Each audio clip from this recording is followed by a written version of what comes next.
et parfois de son. Une nouvelle maison d'artistes, ces lieux qui ont inspiré les créateurs. Et cette semaine, nous partons au Moulin de Saint-Arnoult dans les Yvelines, où vivait un couple mythique de la littérature française, Louis Aragon et son grand amour Elsa Triolet. Un domaine chargé d'histoire qui contient encore leurs affaires personnelles, de quoi permettre aux visiteurs de mieux comprendre ce qui a inspiré le poète et sa muse. Visite guidée avec Valérie Gaget et Jean-Marie Lequertier. Quand Triolet est décédé, bienvenue au Moulin de Saint-Arnoult en Yvelines. Moins connu que son célèbre péage, il vaut pourtant le détour. Niché dans un parc de 5 hectares, il fut acquis en 1951 par un couple mythique, Louis Aragon et sa muse, la Russe Elsa Triolet. Écoute ce décor d'eau et d'arbres, écrivit le poète. Les visiteurs du domaine tombent sous son charme.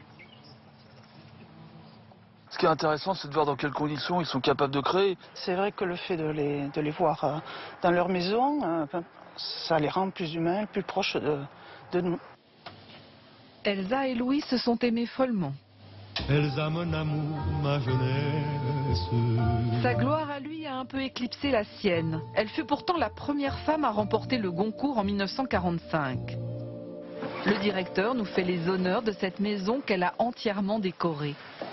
Alors on est ici dans le salon, c'est la pièce qui a fait chavirer Aragon et Elsa Triolet parce que ici vous avez le cœur du moulin, puisqu'au départ c'est un moulin, il n'y a plus la roue mais il reste l'eau qui tombe ici en face de la grande table. On a l'impression troublante qu'ils pourraient revenir d'un instant à l'autre rejoindre leurs amis. Certains ont laissé leurs traces. Sur la cheminée, 2 poteries offertes par Picasso. Au mur, un portrait d'Elsa signé du peintre Taslitsky.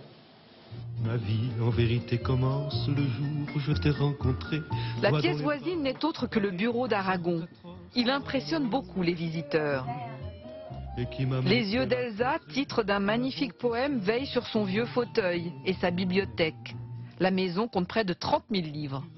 C'est émouvant de se retrouver dans les lieux de vie comme ça. Puis ce sont des images, quoi, comme si ça mettait un peu de chair. L'étage offre un autre reflet de leur intimité. Alors ici vous entrez dans la chambre du couple avec le lit commun et puis beaucoup d'évocations de leur vie, de leur jeunesse, les bijoux qu'Elsa Triolet faisait quand elle était jeune. Et on entre dans le bureau d'Elsa Triolet, ici, qui est la dernière pièce de la maison, tout entier tourné vers le jardin. Un bureau plus lumineux, plus chaleureux que celui d'Aragon, avec ses fauteuils en rotin et son poêle. De la fenêtre de son bureau, on aperçoit au loin l'emplacement de la tombe qu'elle avait choisie. Elsa est morte en 1970. Louis Aragon l'a rejointe 12 ans plus tard. Nous dormirons ensemble. Les 2 amants reposent dans ce petit coin tranquille à l'orée du bois, avec vue sur leur beau moulin. Et c'est la fin de cette édition. Merci de l'avoir suivi.